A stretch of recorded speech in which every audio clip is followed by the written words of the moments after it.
বোনেরা আমার, যেই নবী উম্মতের জন্য এত কাঁদলে, ইন্তেকালের সময় স্মরণ করবেন, কবরে গিয়ে কাঁদতেছেন সেই নবীর উম্মত হয়ে কেমনে নামাজ ছেড়ে দাও, কেমনে বিড়ি খাও, কেমনে সিগারেট মুখে দাও, কেমনে বীর পুরুষের সাথে মুখোমুখি হয়ে চোখে চোখ থেকে কথা বলো, যে না বেবিচার করো, মিথ্যা কথা বলো, শেখায় বিপদ করো, আমানতের খেয়ানত করো।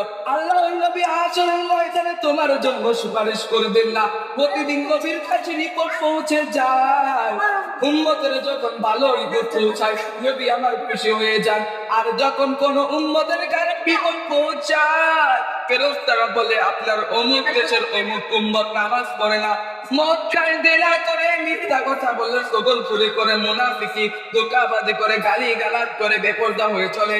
আল্লাহ আমি তখন উম্মতের জন্য কাঁদতে থাকে আর বলি বোনেরা আমার, যেই নবী দুনিয়াতে থাকতে এত কষ্ট করলেন, এত কাঁদলেন, কবরে রেখেও সেই নবীকে যদি কাঁদাও, হাসরের রাতে জাহান্নাম ছাড়া কোনো উপায় থাকবে না। কবি বলেন কি, মোহাম্মদ সে ফাতুনা তো হাম তেরি है की जाहा, हिजी की हालो है कलम तेरी है।